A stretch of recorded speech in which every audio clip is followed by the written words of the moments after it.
Always offered my clients interest-free loans because I know what it takes to win a case. It's just that simple. Tony Wynn, 1-800-35-TEXAS.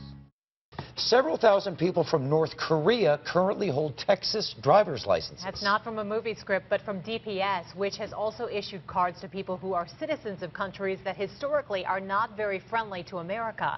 Legislation has been filed to change how that is done, and Fox 7's Rudy Koski is live at the state capitol with more on this. Rudy? Hi, Christine. This is certainly one that causes a double take. It is a very strange and surprising issue. Now, the focus of the legislation is only on a driver's license that's issued to someone from another country that's here on a temporary basis. But because that classification was part of a bitter immigration lawsuit about 7 years ago, the changes being proposed now are expected to trigger another fight. Driving in Texas requires a license, even if you're from another country. That's why State Representative Tony Dale wanted to know just how many foreigners have a Texas driver's license and where they're from. I was pretty stunned to see some of the countries that people come from. Absolutely. This is the list that was provided to the Cedar Park Republican. According to DPS, within the past 3 years, almost 600,000 driver's licenses have been issued to people from 175 different countries. These four stood out for the representative. 47,000 from Communist China, nearly 300 licenses held by Libyans.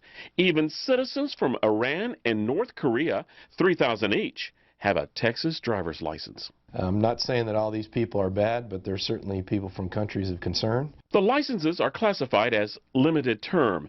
They are only issued to those legally in the United States and cleared by the Federal Department of Homeland Security. But Representative Dale points out the cards look just like the other types of driver's licenses issued by the state, and for him, that can cause a problem. But really, when it comes down to it, if the state's going to issue about 250,000 of these every year, which is what it seems like the trend has been, I certainly don't want these people participating in elections either. Dale filed HB 3840 to give the limited term license more than just a makeover. Cards would be vertical, like those issued to teenagers. A complete set of fingerprints would be required, as well as proof of insurance. There would also be a disclaimer that the cards cannot be used to board a plane, get federal benefits, or be used as a voter ID. Up until a few years ago, the state was issuing limited-term driver's license, similar to what the representative is calling for. But the practice was successfully challenged in court. A driver's license for a non-citizen in Texas was once vertical with the words temporary visitor and later limited term stamped in red at the top.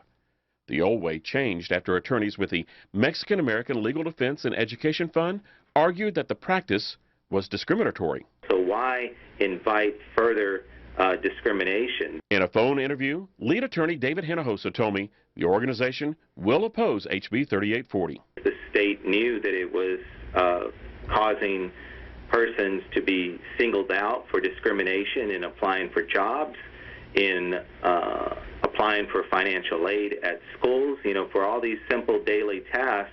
Despite the objection, Representative Dale believes history justifies the change. You think back to 9/11, I think it's the greatest example. Most of the people that participated in the 9/11 attack came to the United States legally and overstayed their visas, and I believe at least a couple of them had Virginia driver's licenses. And we certainly don't want to see a repeat of something like that. Now, Hinojosa told me that there is no objection to the use of the vertical license for teenagers because that format is done to prevent the sale of alcohol and tobacco to minors. Now back to you in the studio. Rudy Koski, thanks. Fox 7.